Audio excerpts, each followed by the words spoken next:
Hello friends, welcome back to my channel conceptual biology by Manish Sharma. आज अपन देखेंगे diencephalon का स्ट्रक्चर। डाइनसेफेलॉन का जो स्ट्रक्चर है थोड़ा कॉम्प्लिकेटेड स्ट्रक्चर है, पर अपन एंड तक जब पहुंचेंगे इस वीडियो में तो डाइनसेफेलॉन के स्ट्रक्चर में आपको प्रॉब्लम नहीं आएगी। देखिए डाइनसेफेलॉन है वो कहाँ पे, इस सिचुएशन देख लेते हैं, फिर बाद में इसके एनाटॉमी और उसके बाद में इसकी फिजियोलॉजी जो इसके फंक्शंस हैं उसके बारे में अपन देखेंगे। देखिए डाइनसेफेलॉन का स्ट्रक्चर है, ये मिड ब्रेन है। मिड ब्रेन के ऊपर एक कैविटी है थर्ड वेंट्रिकल, जो डाइनसेफेलॉन की कैविटी है, और इसके चारों ओर जो ऑर्गन्स पाए जाते हैं उन्हें अपन बोलते हैं डाइनसेफेलॉन। डाइनसेफेलॉन के अंदर जो स्ट्रक्चर्स हैं उन्हें तीन कैटेगरी में डिवाइड किया है, एपिथेलेमस, थैलेमस और हाइपोथैलेमस। देखिए एपिथेलेमस के अंदर दो पार्ट आते हैं, पीनियल ग्लैंड और हैबिनुलार न्यूक्लियस। थैलेमस यहाँ पे जो पार्ट है जो क्या करता है, इस थर्ड वेंट्रिकल के 2/3 पार्ट को कवर करता है, बड़ा पार्ट है थैलेमस। और दो स्ट्रक्चर हैं, एक इस साइड में उपस्थित है, एक इसके बिल्कुल विपरीत साइड में एक थैलेमाई और उपस्थित है। और ये दोनों थैलेमाई क्या करते हैं, रिले सेंटर का काम करते हैं। जितनी भी मोटर इन्फॉर्मेशन आती है यहाँ से और जितनी भी सेंसरी इन्फॉर्मेशन आती है उनको कोऑर्डिनेट करते हैं। ठीक है। और आगे की साइड में जो एंटीरियर लेटरल साइड के अंदर क्या है, हाइपोथैलेमस है, जो बहुत से जो कोऑर्डिनेट करता है पिट्यूटरी ग्लैंड को और बहुत से हार्मोन्स को रिलीज करता है। साथ ही साथ में इसके अंदर बहुत से न्यूक्लियस होते हैं, इनके अलग अलग फंक्शंस होते हैं जो अपन अगली स्लाइड्स के अंदर या अगली वीडियो के अंदर हाइपोथैलेमस का फंक्शन अपन देखेंगे। अब अपन बात करेंगे, एक ओरिजिनल डायग्राम है जिसकी, इसके अंदर देखिए डोर्सल पार्ट, मैंने बताया था कि डोर्सल पार्ट के अंदर एपिथैलेमस पाया जाता है, और ये बड़ा पार्ट जो आप देख रहे हैं वो थैलेमस है। और आगे की साइड में हाइपोथैलेमस है, ये मिड ब्रेन है, ये सेरिब्रल एक्विडक्ट है जो क्या कर रही है यहाँ पे, जो थर्ड वेंट्रिकल मैंने बताया था आपको कि ये जो डाइनसेफेलॉन है उसकी कैविटी है वो थर्ड वेंट्रिकल है जिसके अंदर सीएसएफ भरा हुआ रहता है। सीएसएफ क्या है कि सेरिब्रो स्पाइनल फ्लूइड है, और ये क्या करता है, cerebro spinal fluid third ventricle यहाँ पे है, और ये सेरिब्रल एक्विडक्ट है जो कि थर्ड वेंट्रिकल को फोर्थ वेंट्रिकल से कनेक्ट करती है। आगे अपन थ्योरी की ओर बढ़ते हैं तो डाइनसेफेलॉन ये अपन ने पढ़ लिया है। Sub division of diencephalon, epithalamus, thalamus और हाइपोथैलेमस, और दो और स्ट्रक्चर हैं जो अपन अगली वीडियोस में कवर करेंगे, उन्हें बोलेंगे बेसल न्यूक्लियाई और लिम्बिक सिस्टम। देखिए न्यूक्लियाई का मतलब क्या है कि जब सेंट्रल नर्वस सिस्टम के अंदर सेल बॉडीज एक्युमुलेट होती है तो अपन उसे न्यूक्लियाई बोलते हैं। देखिए एपिथैलेमस अपन बात करते हैं एपिथैलेमस की, तो फाउंड बाय पीनियल ग्लैंड और दो हाइबिन्यूलर न्यूक्लियस हैं।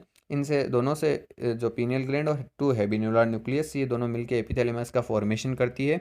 और अगर देखा जाए तो बोलते हैं कि जो थर्ड आई होती है, जो एम्फीबियंस और रेप्टाइल्स होती है, उनका अगर इमिनेंट अगर देखा जाए ह्यूमंस के अंदर, तो थर्ड आई अपन बोलेंगे एपिथैलेमस या फिर पीनियल ग्लैंड। जो मेन इसके अंदर जो ऑर्गन है वो पीनियल ग्लैंड ही है, तो पीनियल ग्लैंड को अपन बोल सकते हैं कि थर्ड आई बोल सकते हैं अपन ह्यूमंस के अंदर।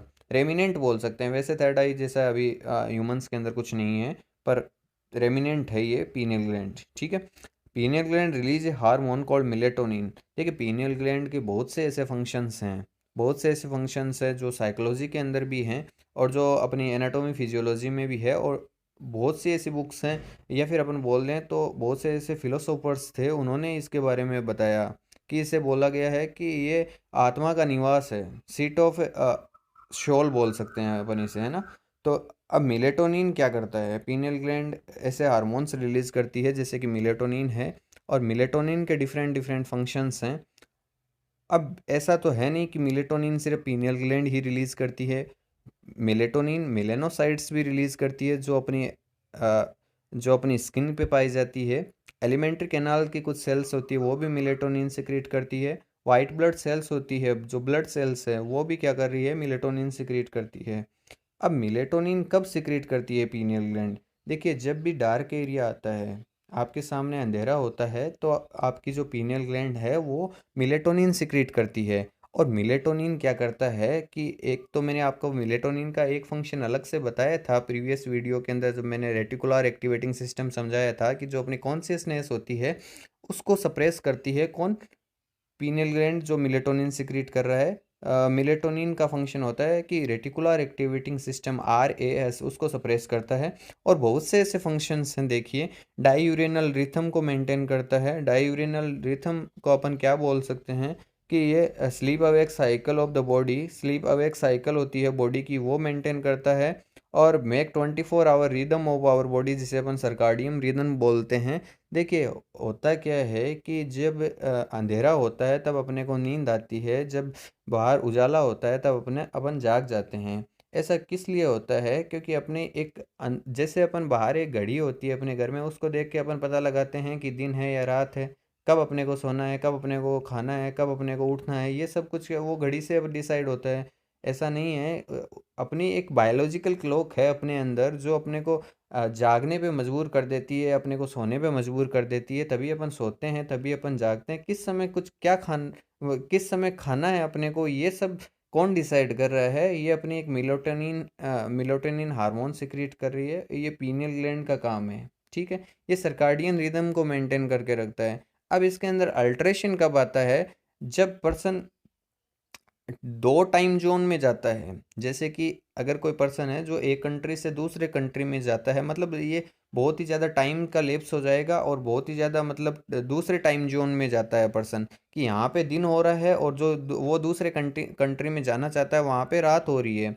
अगर वो ऐसा करता है और बार बार, आपने अपनी ज़िंदगी में अगर आप कभी प्लेन में बैठे हो, कभी आप बाहर दूसरे कंट्री में गए हो, तो आपने ज़रूर ऐसा फील किया होगा कि पर्सन जब जाता है, आप जैसे अगर गए हों तो आपने ज़रूर फील किया होगा कि आपको क्या हुआ कि आपको एक तो हेडेक होता है, वॉमिटिंग हो सकता है और आपको मेंटल कन्फ्यूजन रहती है पर्सन को। और देखिए, इसके अंदर क्या होगा कि आपकी जो सर्काडियम रिदम है या फिर स्लीप अवेक साइकिल है, वो क्या करती है, अल्टर्ड हो जाती है। ये कई हफ्तों तक, अगर कोई पर्सन, कुछ पर्सन का डिफरेंट डिफरेंट रहता है। कुछ पर्सन 2-3 दिन में इसको एडजस्ट कर लेते हैं नए इन्वायरमेंट को, कुछ नहीं कर पाते हैं, तो उनका 2 या 3 हफ्ते तक ये रहता है उनके अंदर। ठीक है, अब देखिए हैबिनुलार न्यूक्लियस।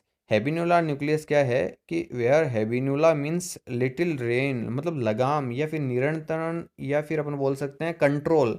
जो अपनी बॉडी की, अपनी जो अलग अलग डिफरेंट डिफरेंट अपने जो पार्ट्स हैं ब्रेन के, उनको कंट्रोल में लेना, लिटिल, बहुत कम। ठीक है, acts as a regulator of की सेंट्रल नर्वस सिस्टम। अगर की बोले अपन कि सेंट्रल नर्वस सिस्टम की कौन है, तो वो है हैबिनुलार न्यूक्लियस। ठीक है, न्यूरोट्रांसमीटर उनकी जो की है। और connecting the fore brain mid brain within the epithalamus, epithalamus से कनेक्ट करना फोर ब्रेन और मिड ब्रेन को। ठीक है, अब देखिए, the habenula receive information from the limbic system and the basal nuclei. है जो हेबिनुला न्यूक्लियस है वो क्या करता है, इंफॉर्मेशन को रिसीव करता है लिम्बिक सिस्टम से और बेसल न्यूक्लियाई से, और send information to the areas of the mid brain that are involve in the dopamine release such as substantia Niagara.